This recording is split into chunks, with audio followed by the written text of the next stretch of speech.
Fala, meus amigos da enfermagem, que fala com vocês é o enfermeiro Raimundo, aqui do Instituto Brasileiro Sou Enfermagem. O nosso assunto é sobre centro cirúrgico.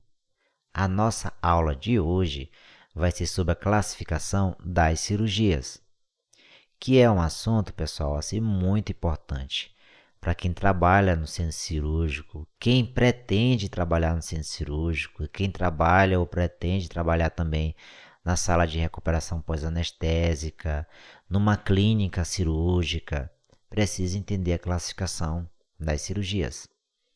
E aí a gente já começa a aula fazendo a grande pergunta: por que é importante que nós, profissionais de enfermagem, que os enfermeiros, que os técnicos e que os auxiliares de enfermagem entendam os diferentes tipos de cirurgias? Eu vou destacar aqui para vocês 4 dos principais motivos, tá bom? Nós não vamos detalhar muito, porque não é objetivo de detalhar esses motivos. O nosso objetivo é falar sobre a classificação das cirurgias. Eu vou destacar agora para vocês apenas 4 motivos por que vocês têm que aprender a classificação das cirurgias. Isso tanto o enfermeiro, como o técnico, como o auxiliar de enfermagem. E esses 4 motivos, ou o que é mais comum, é muito simples. Vocês já vão sacar, já vão aí pegar do lado de vocês. Nunca mais vão esquecer disso. Primeiro, é o preparo do paciente, ou seja, o momento do pré-operatório. Esse paciente ele é preparado de acordo com a cirurgia. Eu preciso saber qual é a cirurgia que esse paciente vai fazer para a gente poder preparar ele. E aí, o segundo, que é bem óbvio também, é o preparo da equipe e da sala de operação. A equipe é quais os profissionais estarão envolvidos e a sala é que materiais eu vou precisar naquela sala. Eu tenho tudo preparado? O paciente está preparado, a equipe está preparada, ela está completa, ela tem cirurgião, ela tem anestesista, vai precisar de instrumentador cirúrgico, vai precisar de um circulante de sala, ou 2 circulantes de sala, ou 2 cirurgiões. Isso tudo vai ter que ver de acordo com a cirurgia, por isso é que é importante. E a sala de operação? Ela tem todos os materiais necessários? O centro cirúrgico dispõe dos materiais necessários que vai ser utilizado durante todo aquele procedimento cirúrgico? Não, olha só, isso é muito importante. Quando você for participar de uma cirurgia ou preparar uma sala, você tem que fazer a contagem de todo o material que vai ser utilizado, ou pelo menos fazer uma prévia de todo o material que vai ser utilizado do começo ao final daquela cirurgia. Não é só ter o material que vai começar a cirurgia, e aí no meio da cirurgia e no final da cirurgia você vai ter os materiais até acabar. Então, tudo isso a gente tem que ter certeza que tem todos os materiais necessários para poder fazer. Então, vamos lá. Primeiro, preparar o paciente. Segundo, preparar a equipe e preparar a sala. Ok. E qual é o terceiro, professor? Muito simples. É o momento da cirurgia. Ou seja, é o transoperatório. Por que o transoperatório está aqui? É muito simples, pessoal. Quando você sabe qual é o tipo de cirurgia que vai acontecer naquela sala, você já tem uma prévia de como vai ser aquela dinâmica, a dinâmica utilizada entre os profissionais com os outros profissionais e também entre os profissionais e o paciente. Se você entender a dinâmica que vai ser realizada dentro daquela sala no momento da cirurgia, que é o transoperatório, você já vai estar preparado para saber qual que vai ser o próximo passo, entendeu? E por último, e também muito óbvio, é o pós-operatório. E aí a gente faz a seguinte pergunta: sim, acabou a cirurgia. E agora, o que vai acontecer com o paciente? O que vai acontecer com o paciente vai depender lá do começo, que é o pré-operatório, quando eu já soube qual que é o tipo de cirurgia. Eu já vou saber lá no final, que é o pós-operatório, o que vai acontecer com ele. Ou pelo menos ter uma prévia, a não ser que aconteça algo assim que saia do normal, que o paciente entre numa emergência, Mas por isso é que a gente precisa fazer toda a nossa programação, tá? Existe aquele paciente que tem uma possibilidade de sair daquela cirurgia e já ir de alta. Existe aquele paciente que sai dali e fica alguns minutos ou horas de observação e depois já vai de alta também para casa. Existe aquele paciente que ele vai para uma sala de recuperação e fica muito mais tempo. E existem outros casos mais graves, que são aqueles pacientes que saem da sala de cirurgia e já vai direto para a UTI, né? Então tem todos esses destinos. E ainda tem aquele destino que é o destino que a gente não quer. Aquele paciente que sai em óbito, né? Que é o pós-operatório. Um pós-operatório ou chegou no final, acabou a cirurgia, mas o paciente parou, teve uma parada cardíaca, a equipe trabalhou em cima para reanimar aquele paciente, mas infelizmente o paciente veio a óbito. Como eu falei para vocês, a nossa aula não vai ser para detalhar nenhum desses pontos, é apenas para citar, para que vocês possam entender o motivo e o porquê precisam saber aí da classificação das cirurgias, ok? Então vamos partir. Olha só, agora sim, nós vamos falar sobre a classificação das cirurgias. E eu já vou começar dizendo assim para vocês que a forma que essas cirurgias elas são classificadas, ela vai depender dos critérios que são utilizados, né? E eu vou citar aqui para vocês algumas das classificações que são mais comuns. Aí já temos aquela cirurgia que é realizada de acordo com o objetivo, que é a mesma coisa de finalidade. Por que aquela cirurgia está sendo realizada? Qual que é a finalidade? Qual que é o objetivo? Ok? Temos a cirurgia de acordo com a área do corpo afetada. É no cérebro? É no coração? É no pulmão? Cirurgia de acordo com a técnica cirúrgica utilizada. Cirurgia de acordo com o risco cardiológico. Nós vamos detalhar cada um deles, tá? Cirurgia realizada de acordo com a duração. Cirurgia realizada de acordo com a especialidade médica envolvida naquela cirurgia. Cirurgia de acordo com a idade do paciente. Cirurgia de acordo com a urgência. Cirurgia de acordo com a abordagem cirúrgica utilizada. Cirurgia realizada de acordo com o número de cirurgiões envolvidos. E por último, a cirurgia realizada de acordo com o risco de contaminação. De toda essa classificação, o que é mais comum a gente ver é a cirurgia de acordo com o objetivo, de acordo com o risco cardiológico, de acordo com a duração, de acordo com a urgência e aquela última ali que é de acordo com o risco de contaminação, que eu não marquei, mas é muito comum. Agora a gente vai detalhar cada um para que vocês possam entender melhor. Quais são as cirurgias realizadas de acordo com o objetivo ou de acordo com a finalidade? Temos as cirurgias diagnósticas, que são aquelas realizadas para obter informações sobre uma condição de saúde do paciente, como por exemplo, uma biópsia. Né? Essa é uma cirurgia diagnóstica. O paciente veio para fazer uma biópsia, é uma cirurgia diagnóstica. E às vezes, quando o paciente já está fazendo uma cirurgia para uma reparação ou para uma cura, que a gente vai falar aqui lá na frente, o médico já pede para fazer uma biópsia também, é muito comum. Cirurgias curativas, como o próprio nome já está dizendo, é aquela realizada com o objetivo de tratar ou de curar uma condição médica ou condição de saúde do paciente. Condição médica e condição de saúde é a mesma coisa, viu, pessoal? As cirurgias paliativas, que é o contrário de cirurgia curativa, ela não tem o objetivo de curar, mas ela tem o objetivo apenas de aliviar e melhorar a qualidade de vida de um paciente que está em estado de paliativo.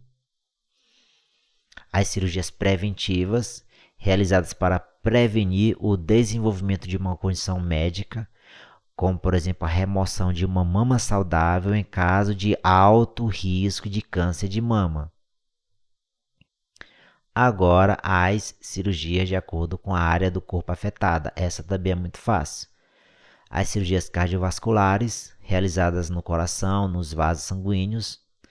As ortopédicas, realizadas nos ossos, articulações, músculos e tecidos conectivos. Cirurgias neurológicas, realizadas no cérebro, medula espinhal ou nervos periféricos. Cirurgias gastrointestinais, realizadas no trato digestivo, incluindo estômago, intestinos e órgãos associados. Cirurgias urológicas, realizadas no sistema urinário e órgãos reprodutivos masculinos. Aí temos as cirurgias ginecológicas, realizadas nos órgãos reprodutivos femininos. As cirurgias oftalmológicas, realizadas nos olhos. Agora, as cirurgias de acordo com a técnica cirúrgica utilizada. Temos aquelas cirurgias que são abertas. Cirurgias abertas são aquelas que são realizadas com uma grande incisão na pele. As cirurgias minimamente invasivas são aquelas realizadas com uma técnica que minimizam o tamanho da incisão e do dano no tecido, como por exemplo a cirurgia laparoscópica. Cirurgias robóticas, aí uma inovação, né?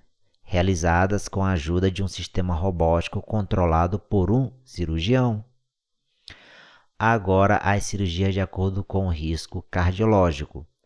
As cirurgias de acordo com o risco cardiológico são aquelas cirurgias que o paciente pode perder muito ou pouco volume de sangue, de fluido, tá bom? E aí esse paciente pode precisar ou não ir para uma UTI. Aí temos aqui chamadas cirurgias de grande porte, que são as cirurgias que requerem uma hospitalização prolongada desses pacientes que realizam esse tipo de cirurgia chamada de grande porte e que certamente esses pacientes irão para a UTI.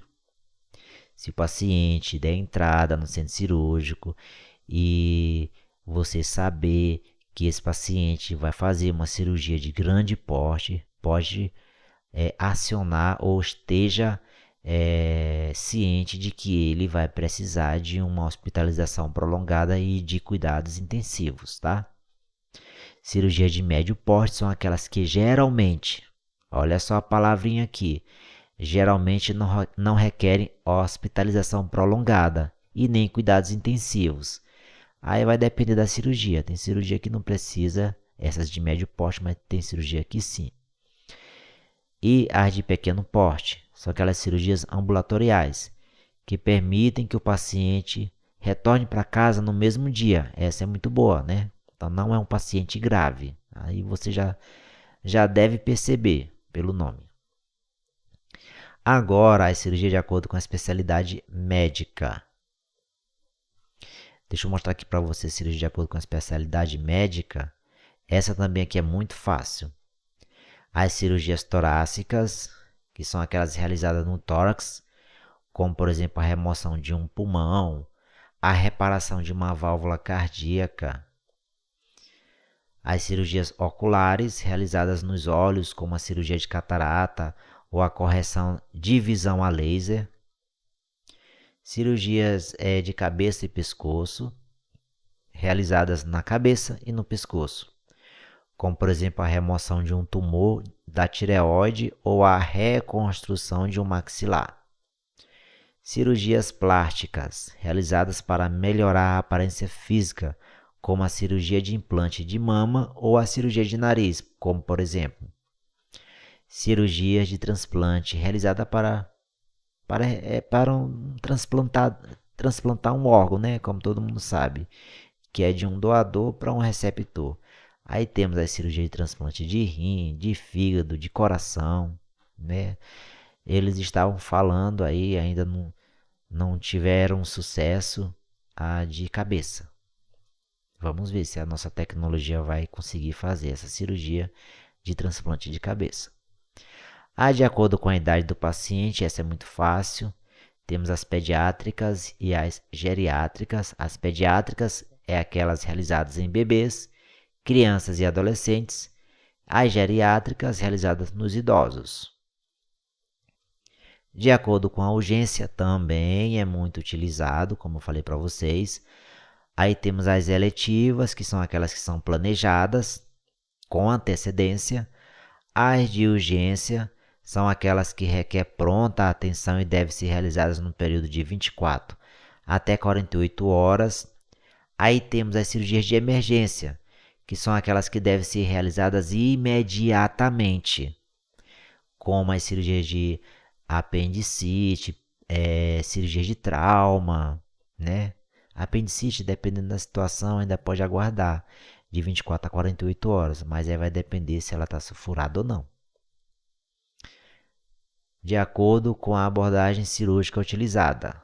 As ablativas, que são aquelas para remover. Quando a gente fala em ablativa, é aquela cirurgia que vai remover ou destruir tecido, ou como, por exemplo, uma cirurgia de remoção de tumor. As reconstrutivas vão reconstruir tecido, como por exemplo as cirurgias plásticas, que são de reconstrução de uma mama após uma mastectomia, como por exemplo, cirurgia de reconstrução de mama após uma mastectomia. As cirurgias de reparação, que vão reparar tecido, como por exemplo a cirurgia de reparação de um tendão que foi rompido. Cirurgia de acordo com o número de cirurgiões, também é muito fácil. As unipessoais, realizadas apenas por um único cirurgião, e as cirurgias em equipe, onde é realizada por vários cirurgiões ao mesmo tempo, né? Que aí, dependendo da cirurgia, pessoal, ela pode precisar de vários cirurgiões envolvidos, tá bom? Cirurgia de acordo com o risco de contaminação, que é o nosso último e que também é muito conhecido, muito falado. Aí temos aqui cirurgias limpas, são as cirurgias realizadas em tecidos estéreis, sem inflamação e sem infecção. Não há entrada ou saída de tratores orgânicos e o paciente não apresenta infecção sistêmica, tá? Como, por exemplo, a cirurgia de catarata, cirurgias plásticas. Aí temos as cirurgias potencialmente contaminadas, também chamadas de limpas contaminadas. São as cirurgias em que há contato limitado com tecidos contaminados, como em cirurgias de retirada de apêndice ou esterectomia. Nesses casos, a entrada controlada no trato respiratório, gastrointestinal ou geniturinário. Cirurgias contaminadas, que são, como o próprio nome já está dizendo, são aquelas realizadas em tecidos infectados e que já têm inflamação. A entrada no trato gastrointestinal, geniturinário ou respiratório com a presença de pus ou tecidos necróticos. E temos também, já por último, as cirurgias infectadas ou sujas. Algumas literaturas chamam essas cirurgias de sujas. São cirurgias realizadas em tecidos infectados ou com grande quantidade de pus e tecidos necróticos, como em casos de perfuração intestinal ou necrose pancreática, né? Agora, como a gente já acabou a classificação das cirurgias, aí surge uma pergunta que eu acho que muita gente já deve estar se fazendo. Uma única cirurgia, ela pode ter várias classificações? Sim, é possível que uma única cirurgia possa ter várias classificações ao mesmo tempo. Como eu falei para vocês no começo da aula, a classificação das cirurgias ela é dada de acordo com os critérios daquela cirurgia. Aí eu vou citar aqui para vocês alguns exemplos, tá bom? Olha só. Cirurgia de apendicite, por exemplo, ela pode ser classificada como uma cirurgia de emergência, ela pode ser classificada como uma cirurgia de pequeno porte, ela pode ser classificada como uma cirurgia abdominal, certo? Vamos voltar aqui. Vamos ler aqui, olha só. Cirurgia de apendicite pode ser classificada como cirurgia de emergência, pois uma apendicite não tratada pode ser fatal. Cirurgia de pequeno porte, pois geralmente é realizada por laparoscopia. e cirurgia abdominal, pois envolve a remoção do apêndice que está localizada no abdômen. E aí, ela também pode ser uma cirurgia de médio porte, né? Se não for realizada com laparoscopia, e pode ser até mesmo uma cirurgia de grande porte, se o paciente estiver muito grave. Eu já vi uma cirurgia de apendicite de grande porte. Horrível. Cirurgia de reconstrução de mama, ela pode ser classificada como cirurgia plástica, como uma cirurgia de grande porte e como uma cirurgia oncológica, se aquele paciente for um paciente que estiver fazendo tratamento oncológico. Cirurgia de retirada de cálculo renal pode ser classificada como cirurgia urológica, de pequeno porte e cirurgia de emergência, se houver uma obstrução urinária grave. A cirurgia de retirada de vesícula biliar também pode ser classificada como cirurgia abdominal, porque envolve a remoção da vesícula que está localizada no abdômen. Cirurgia de pequeno porte e cirurgia letiva, quando a cirurgia ela é agendada. Cirurgia de hérnia de disco pode ser classificada como uma cirurgia neurológica, cirurgia de grande porte e cirurgia letiva. Geralmente a cirurgia de hérnia de disco ela é realizada quando o tratamento conservador não teve sucesso. Cirurgia de câncer de próstata, ela pode ser classificada como cirurgia oncológica, porque se trata de um câncer. Cirurgia urológica e cirurgia de médio porte. Olha só, esses foram alguns exemplos que eu citei para vocês de cirurgias que podem ter várias classificações. Aí vocês vão aprender mais no nosso material PDF que eu citei mais exemplos, tá bom? Vocês leem com calma. Existem muitas outras possibilidades de classificação de cirurgias, dependendo das características específicas do procedimento e do paciente, como eu tenho falado para vocês aqui durante a nossa aula. O que é que nós falamos na nossa aula de hoje? As cirurgias de acordo com o objetivo, que é a mesma coisa de finalidade, de acordo com a área do corpo afetada, se é aquela cirurgia cardiológica, de acordo com a técnica cirúrgica utilizada, de acordo com o risco cardiológico, de acordo com a duração, de acordo com a especialidade médica, com a idade do paciente, com a urgência da cirurgia, se ela é eletiva, de urgência, de emergência, de acordo com a abordagem cirúrgica utilizada, com o número de cirurgiões envolvidos e com o risco de contaminação. Tá certo? Bom, pessoal, essa é a nossa aula de hoje sobre a classificação das cirurgias. Eu espero assim imensamente que vocês tenham gostado. Se vocês tiverem alguma pergunta, alguma curiosidade, eu trabalhei no centro cirúrgico, eu sei como é um trabalho exaustivo. A gente tem que entender realmente da questão desses materiais, das cirurgias. A gente vai ver um pouco sobre as salas das cirurgias lá na frente também. Que existem salas específicas, as salas, se for uma cirurgia de pequeno porte, por exemplo, a sala ela não precisa ser uma sala grande, né? Porque vai envolver apenas um único cirurgião. Quando a cirurgia ela é muito grande, uma cirurgia de grande porte, que precisa de uma equipe maior, precisa de um cirurgião ou de 2 cirurgiões, mais um instrumentador, mais 1 ou 2 circulantes de sala. Aí você já pode perceber que tem que ser uma sala bem grande, né? E aí é um trabalho que requer realmente ter um conhecimento, fora dos materiais dentro da sala cirúrgica, que são vários materiais, principalmente os fios, né? Que tem que saber o nome dos fios e para que eles servem. Claro que você não vai ser um cirurgião, né? Mas olha só, a gente prepara a sala. Se o paciente ele for fazer uma sutura de tecido simples ali, né, por uma arma branca, você vai ter que entender que o fio comum utilizado é fio de nylon.